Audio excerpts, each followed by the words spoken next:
ঠিক নয়, সেটা নিশ্চয়ই একটা 15 বছরের ছেলে যার ভোটের অধিকারও হয়নি, সেও জানে। এটা আমরা কি করে মেনে নেবো? উনি জানতেন, উনি হাসি মুখ করে আমাদের সামনে হাসতে হাসতে বলেন আমি সবার সুবিধা করছিলাম, যেন ওনার বাড়িতে একটা কোনো অনুষ্ঠান হচ্ছে, সবাই খেতে পারছে কিনা সেটা দেখছেন। এই ঘটনাটা কিন্তু তো এটাই সত্যি অদ্ভুত বিষয়, যেখানে এরকম একটা জায়গায় ভোট হওয়ার সময় যেখানে সিপিএম প্রার্থী নিজেই নির্বাচন কমিশনের নিয়ম নীতি একেবারে ভেঙে ভোট কেন্দ্রের ভেতরে গিয়ে সেখানকার ভোট কিভাবে হচ্ছে সেটা তদারকি করছিলেন। জয়ন্ত, সিপিএম এর আর কেউ, অন্য কোনো নেতা, অন্য কোনো প্রার্থী, মানে আর কেউ এই বিষয়টা নিয়ে কোনো কথা বলেছেন যে কেন এভাবে মৌসুমী বাড়ু এই ধরনের ঘটনা ঘটালেন? না, সিপিএম এর মানে উচ্চস্তরের যারা নেতা আছেন তাদের মন্তব্য এই ব্যাপারে পাওয়া যায়নি। আমরা কথা বলার চেষ্টা করেছিলাম, তবে ওনারা মানে ক্যামেরার সামনে কোনো কথা বলেনি। তবে দু চারজন আমাদেরকে যেটা জানিয়েছেন ওভার টেলিফোন যে না, এই ধরনের কোনো ঘটনা ঘটেনি।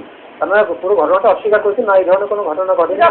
জানিয়েছেন যে ঘটনাটা পুরোপুরি ভাবে ক্যামেরাবন্দি করা আছে এবং নিজে বলছেন যে আমি জাস্ট দেখিয়ে দিচ্ছিলাম যে কোথায় চাপ দিতে হবে।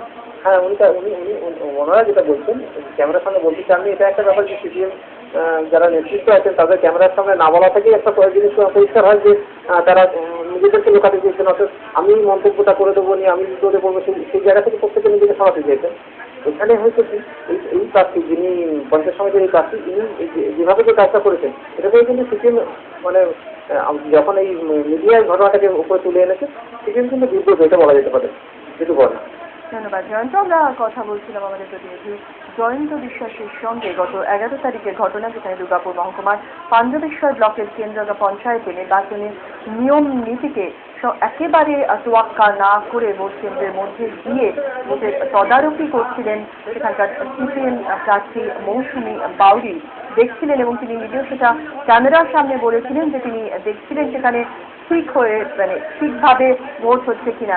সুতরাং আমরা কথা বলছিলাম আমাদের প্রতিনিধির সামনে, আপনারাও গোটা ঘটনাটা দেখলেন যে কিভাবে এই কেন্দ্রে ভোট হচ্ছিল এবং এরপরেও কিন্তু সেই ভোট বানচাল হয়ে যায়নি।